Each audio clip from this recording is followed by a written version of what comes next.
महाकाल की काली। काली का अर्थ है समय और काल। काल जो सभी को अपने में निगल जाता है, भयानक अंधकार और श्मशान की देवी। वेद अनुसार समय ही आत्मा है, आत्मा ही समय है।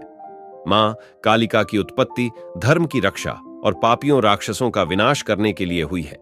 वह ब्रह्मांड की दिव्य स्त्री ऊर्जा का प्रतीक मानी जाती है। रामकृष्ण परमहंस ने the gospel of Shri Ramakrishna में कहा है, भगवती मां काली को शक्ताओं द्वारा दिव्य शक्ति के प्रतीक के रूप में पूजा जाता है।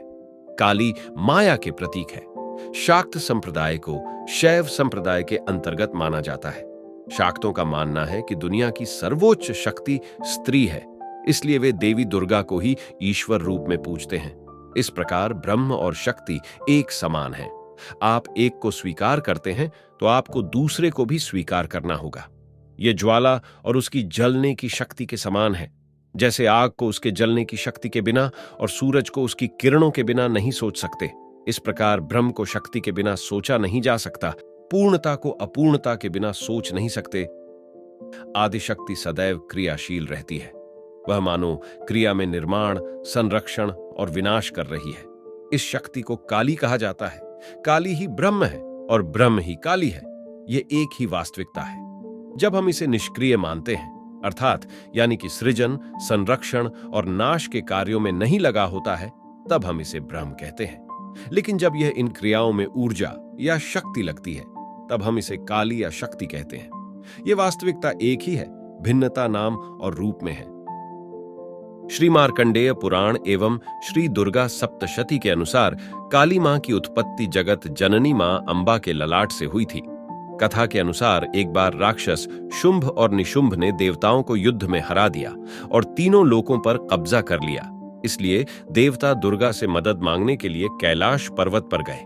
जब उन्होंने दुर्गा से प्रार्थना की, तब शिव की पत्नी पार्वती आईं और उनके शरीर से दुर्गा का एक रूप निकला, जिसे अंबिका या कौशिकी के नाम से जाना जाता है। शुंभ और निशुंभ की असुर सेना के साथ अंबिका की लड़ाई के दौरान उसका सामना छंड और मुंड नामक असुर सेनापतियों की एक जोड़ी से हुआ था। उन्हें हराने के लिए अंबिका ने अपने माथे से काली की रचना की, जैसा कि मार्कंडेय पुराण के देवी महात्म्य के इस अध्याय में वर्णित है।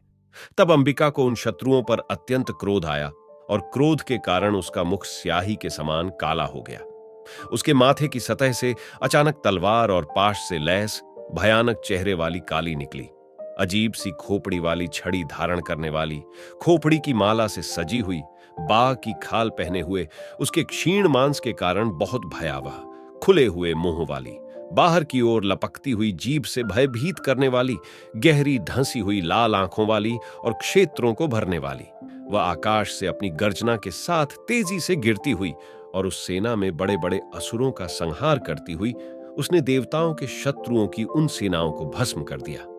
काली ने चंड और मुंड को हराया और अंबिका को उनके सिर ले आए, जिसके लिए उन्हें चामुंडा या चामुंडेश्वरी के नाम से जाना जाता है। और उसने अंबिका को शुंभ और निशुंभ को हराने और इंद्र और देवताओं को तीनों लोकों का शासन बहाल करने में मदद करने में महत्वपूर्ण भूमिका निभाई थी। जब त्रिलोक, स्वर्गलोक, त्रिभुवन, पाताल लोक पर असुरों ने कब्जा कर लिया और जब दुनिया भर में तबाही मच गई, तो सभी देवता मां दुर्गा आदिशक्ति की शरण में गए, क्योंकि असुरों को वरदान था कि केवल आदिशक्ति ही राक्षसों को मार सकती थी। फिर क्या था? माता अपने बच्चों और त्रिलोक को असुरों से बचाने आई थी। माता ने सबसे पहले धूम्रलोचन नामक राक्षस का वध किया। वह अपनी दहाड़ से किसी को भी मारने की शक्ति रखता था, लेकिन मां दुर्गा की एक ही दहाड़ से वह स्वयं भस्म हो गया। तब वह असुर रक्तबीज को मारने के लिए महाकाली अवतार में परिवर्तित हो गई। इस रूप में मां काली धारण करती हैं खड्ग, धातु से बनी तलवार, लोहे का कांटा और एक कटोरा। जैसा कि उनके नाम से पता चलता है, भूमि पर उनके रक्त की एक बूंद से दूसरा रक्त बीज उत्पन्न हो जाएगा। मां काली ने उसे काट डाला और उसका खून जमीन पर नहीं गिरने दिया और वह खून पी गई। शीघ्र ही रक्त बीज तो मारा गया, लेकिन मां काली की रक्त की प्यास खत्म नहीं हुई। वह इधर उधर टहलती रही, वह और अधिक उग्र हो गई। तब सभी देवता माता को शांत करने के लिए प्रभु महादेव से प्रार्थना करने गए। तब देवताओं ने भोलेनाथ से विनती की कि वह महाकाली को शांत कराएं। भगवान शिव ने कई प्रयास किए, पर वह असफल रहे। फिर भोलेनाथ काली को रोकने के लिए उनके सामने लेट गए। जैसे ही गुस्से में मां काली ने अपने कदम बढ़ाए, उन्हें एहसास हुआ कि वह भगवान शिव के ऊपर चरण रख रही है। जब काली को अपनी गलती का एहसास हुआ तो उसने शर्मिंदगी में अपनी जीभ बाहर निकाल ली। यदि आप हिंदू देवताओं का अध्ययन ध्यान से करें तो आप देखेंगे कि वे ब्रह्मांडिक घटनाओं का प्रतीक हैं। उदाहरण के लिए सूर्यदेव दिन को प्रतिनिधित्व करते हैं, भूदेवी पृथ्वी को प्रतिनिधित्व करती हैं, और ऐसा ही है मां काली जो समय का प्रतीक है। काली शब्द संस्कृत शब्द काल समय से उत्पन्न हुआ है। समय की गुणधर्म को उसने खुद को एक मानव रूप में प्रतिनिधित्व किया है। समय अनंत है और हम किसी ऐसी चीज को कवर नहीं कर सकते जो अनंत है। यही कारण है कि वह नेकेड है। समय के साथ हर चीज खराब हो जाती है और गायब हो जाती है, और इसका प्रतिनिधित्व उसके मुंह से होता है। जहां उसकी जीभ बाहर की ओर फैली हुई है, जैसे कि वह इसे कभी बंद नहीं करेगी और लगातार निगल रही है। वह हाथों से बनी पोशाक पहनती है जो हमारे सभी कर्मों को समय में विलीन होने का प्रतिनिधित्व करती है। वह स्कल्स का एक हार पहनती है जो हमारे सभी विचारों, महान या दुष्ट हो सकते हैं, को समय में विलीन होने का प्रतिनिधित्व करता है। एक हाथ में कटा हुआ सिर पकड़ना हमारे सभी अहंकारों का प्रतिनिधित्व करता है, जिसे समय द्वारा दबा दिया जाएगा। मां दुर्गा का महाकाली अवतार एक ही समय में माता का सबसे भयावह और सबसे सौम्य रूप है। वह अपने क्रोध में पूरे ब्रह्मांड को नष्ट करने की शक्ति रखती है। दूसरी ओर वह हमेशा अपने उपासकों या भक्तों को सौम्य आशीर्वाद देती है। यहां तक कि अपने उग्र से उग्रतम रूप में भी वह एक प्यारी मां का अपना असली स्वभाव कभी नहीं छोड़ती। एक बार दारुक नाम के असुर ने ब्रह्मा को प्रसन्न किया। उनके द्वारा दिए गए वरदान से वह देवों और ब्राह्मणों को प्रलय की अग्नि के समान दुख देने लगा। उसने सभी धार्मिक अनुष्ठान बंद करा दिए और स्वर्गलोक में अपना राज्य स्थापित कर लिया। सभी देवता ब्रह्मा और विष्णु के धाम पहुंचे। ब्रह्मा जी ने बताया कि यह दुष्ट केवल स्त्री द्वारा ही मारा जाएगा। तब ब्रह्मा, विष्णु समेत सभी देव भगवान शिव के धाम कैलाश पर्वत पहुंचे तथा उन्हें दैत्य दारुक के विषय में बताया। भगवान शिव ने उनकी बात सुन मां पार्वती की ओर देखा और कहा, हे कल्याणी, जगत के हित के लिए और दुष्ट दारुक के वध के लिए मैं तुमसे प्रार्थना करता हूं। यह सुन मां पार्वती मुस्कुराई और अपने एक अंश को भगवान शिव में प्रवेश कराया। मां भगवती का वह अंश भगवान शिव के शरीर में प्रवेश कर उनके कंठ में स्थित विष से अपना आकार धारण करने लगा। विष के प्रभाव से वह काले वर्ण में परिवर्तित हुआ। भगवान शिव ने उस अंश को अपने भीतर महसूस कर अपना तीसरा नेत्र खोला। उनके नेत्र द्वारा भयंकर विकराल रूपी काले वर्ण वाली मां काली उत्पन्न हुई। मां काली के ललाट में तीसरा नेत्र और चंद्र रेखा थी। कंठ में कराल विष का चिन्ह था और हाथ में त्रिशूल नाना प्रकार के आभूषण व वस्त्रों से वह सुशोभित थी। मां काली के भयंकर व विशाल रूप को देख देवता और सिद्ध पुरुष भागने लगे। मां काली के केवल हुंकार मात्र से दारुक समेत सभी असुर सेना जलकर भस्म हो गई। मां के क्रोध की ज्वाला से संपूर्ण लोक जलने लगा। उनके क्रोध से संसार को जलते देख तब महादेव ने मां काली के गुस्से को शांत करने के लिए एक बालक का रूप धारण किया। उनके इस रूप को बटुक भैरव भी कहा जाता है और उस बालक के रूप में भोलेनाथ जोर जोर से रोने लगे। उनके रोने की आवाज मां काली के कानों में पड़ी। माता ने उस प्यारे से बालक को अपने गले से लगा लिया और वात्सल्य भाव से उन्होंने बटुक भैरव को अपने हृदय से लगा लिया तथा अपने स्तनों से उन्हें दूध पिलाने लगी। भगवान बटुक भैरव ने दूध के साथ ही उनके क्रोध का भी पान कर लिया। उनके उस क्रोध से 8 मूर्ति उत्पन्न हुई जो क्षेत्रपाल कहलाए। शिवजी द्वारा मां काली का क्रोध पी जाने के कारण वह मूर्छित हो गई। देवी को होश में लाने के लिए शिवजी ने शिव तांडव किया।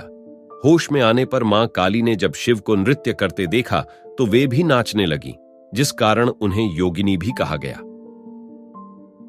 कालरात्रि दुर्गा के 9 रूपों में 7वां रूप है देवी कालरात्रि का, इसलिए नवरात्र के 7वें दिन मां कालरात्रि की पूजा होती है। कालरात्रि माता गले में विद्युत की माला धारण करती हैं। इनके बाल खुले हुए हैं और गर्दभ की सवारी करती हैं, जबकि काली नरमुंड की माला पहनती है और हाथ में खप्पर और तलवार लेकर चलती है। काली माता के हाथ में कटा हुआ सिर है जिससे रक्त टपकता रहता है। भयंकर रूप होते हुए भी माता भक्तों के लिए कल्याणकारी है। कालरात्रि माता को काली और शुभंकरी भी कहा जाता है। कालरात्रि माता के विषय में कहा जाता है कि यह दुष्टों के बाल पकड़कर खड्ग से उसका सिर काट देती है। रक्त बीज से युद्ध करते समय मां काली ने भी इसी प्रकार से रक्त बीज का वध किया था। कलयुग में 3 देवता जागृत कहे गए हैं: हनुमान, कालिका और भैरव। कालिका की उपासना जीवन में सुख, शांति, शक्ति, विद्या देने वाली बताई गई है। मां कालिका की भक्ति का प्रभाव व्यावहारिक जीवन में मानसिक, शारीरिक और सांसारिक बुराइयों के अंत के रूप में दिखाई देता है, जिससे किसी भी इंसान के तनाव, भय और कलह का नाश हो जाता है। हिंदू धर्म में सबसे जागृत देवी हैं मां कालिका। मां कालिका को खास तौर पर बंगाल और असम में पूजा जाता है। काली शब्द का अर्थ काल और काले रंग से है। काल का अर्थ समय। मां काली को देवी दुर्गा की 10 महाविद्याओं में से एक माना जाता है। विशेष, कालिका के दरबार में जो एक बार चला जाता है उसका नाम पता दर्ज हो जाता है। यहां यदि दान मिलता है तो दंड भी, आशीर्वाद मिलता है तो शाप भी। यदि आप कालिका के दरबार में जो भी वादा करने आए उसे पूरा जरूर करें। जो भी मन्नत के बदले को करने का वचन दें उसे पूरा जरूर करें, अन्यथा कालिका माता रुष्ट हो सकती है। जो एक निष्ठ, सत्यवादी और वचन का पक्का है, समझो उसका काम भी तुरंत होगा। मां काली के 4 रूप हैं: दक्षिणा काली, शमशान काली, मातृ काली और महाकाली। इनके बारे में मैं आगे की वीडियो में शामिल करूंगा। जय मां काली। मैं उम्मीद करता हूं कि आपको ये वीडियो पसंद आया होगा। अगर आपको भारतीय संस्कृति और भूतिया गाथाओं से जुड़ी और जानकारी चाहिए तो कृपया इस वीडियो को लाइक करें, सब्सक्राइब करें और बेल आइकन को दबाकर मेरे नए वीडियो के नोटिफिकेशन प्राप्त करने के लिए सूचित करें। और हां, अगर आपके पास किसी अन्य रहस्यमय विषय पर वीडियो की मांग है तो कृपया कमेंट में बताएं। हम अगले वीडियो में फिर से मिलेंगे। Thank you for watching.